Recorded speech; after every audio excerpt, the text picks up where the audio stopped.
Pemerintah hapus tunjangan kinerja dari gaji ke-13 tahun ini. Menteri Keuangan Sri Mulyani mengatakan gaji ke-13 PNS hanya memasukkan gaji pokok dan tunjangan melekat. Itu berarti tunjangan kinerja kembali dihapus dari komponen gaji ke-13. Tunjangan melekat terdiri dari tunjangan keluarga dan tunjangan jabatan yang masuk dalam komponen pembayaran gaji ke-13. Besaran gaji ke-13 TNI, Polri, PNS adalah gaji pokok dan tunjangan melekat, ungkap Sri Mulyani dalam konferensi pers 29 April 2021. Keputusan ini sama seperti pada tahun 2020 lalu. Saat itu, pemerintah juga memangkas gaji ke-13 dengan menghapus komponen tunjangan kinerja. Sementara, Sri Mulyani mengatakan gaji ke-13 untuk PNS akan cair pada Juni 2021. Pencairan dilakukan jelang tahun ajaran baru yang jatuh pada Juli 2021. Ia berharap seluruh PNS, TNI, dan Polri bisa fokus dalam melaksanakan tugas dan menjaga Indonesia. Ia juga meminta masyarakat tetap empati karena sebagian besar sektor ekonomi belum pulih akibat pandemi COVID-19. Aturan terkait gaji ke-13 ini tertuang dalam peraturan pemerintah yang sudah diteken Presiden Joko Widodo kemarin. Nantinya Kementerian Keuangan akan menerbitkan peraturan Menteri Keuangan untuk menjadi aturan pelaksana implementasi gaji ke-13. Dalam kesempatan yang sama, Sri Mulyani mengatakan pemerintah juga akan segera mencairkan tunjangan hari raya untuk PNS pada H-10 dan H-5. Pencairan akan dilakukan secara bertahap. THR yang dibayarkan pada tahun ini adalah diberikan sebesar gaji pokok dan tunjangan melekat, imbuhnya. Ia menambahkan pemerintah mengalokasikan dana sebesar 30,8 triliun dalam pembayaran THR. Rinciannya, kementerian atau lembaga sebesar 7 triliun, PNS daerah dialokasikan sebesar 14,8 triliun, dan pensiunan sebesar 9 triliun.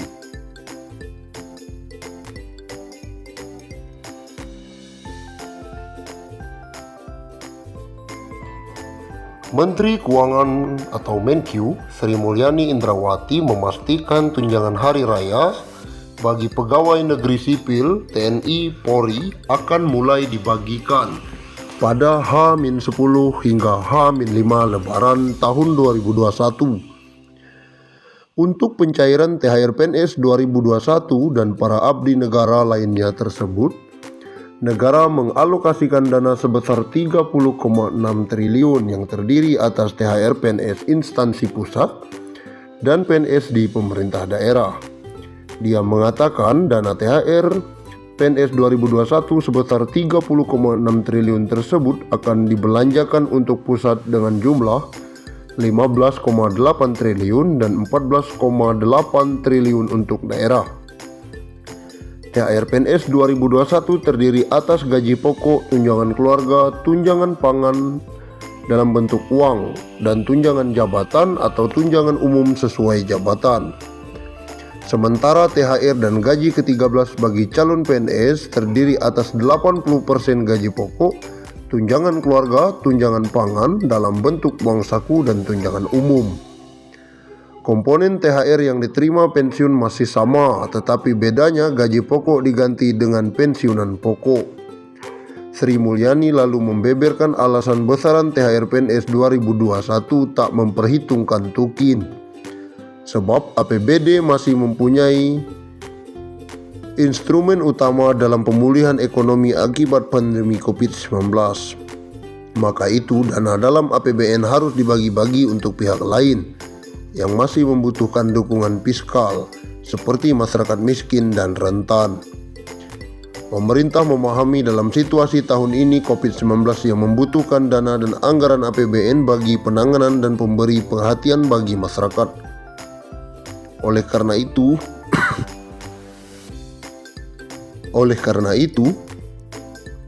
tahun 2021, pemerintah memutuskan pemberian THR dilakukan seperti pada tahun 2020 dalam bentuk gaji pokok dan tunjangan melekat, kata Sri Mulyani. Wanita yang akrab disapa Ani ini mengakui ada beberapa pos pengeluaran yang harus didanai APBN, meski sebelumnya pos pengeluaran itu tidak ada dalam anggaran.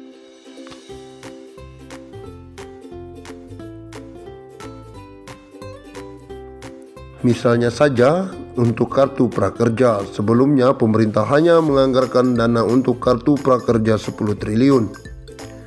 Namun anggaran ditambah menjadi 20 triliun. Bendahara negara ini juga menganggarkan bantuan atau subsidi kuota internet untuk pelajar dan pengajar. Lalu bantuan langsung tunai seperti bantuan produktif usaha mikro dan imbal jasa penjaminan UMKM. Oleh karena itu, memang beberapa pos dilakukan refocusing.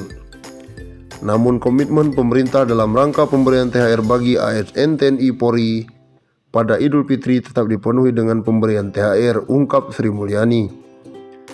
Tercatat, pemerintah menganggarkan dana 699,43 triliun dalam program pemulihan ekonomi nasional. Di dalamnya terdapat anggaran dalam bentuk perlindungan sosial 150,3 triliun yang disalurkan untuk PKH 28,7 triliun, bantuan sembako 45,1 triliun, BST 12 triliun dan dana desa 14,4 triliun.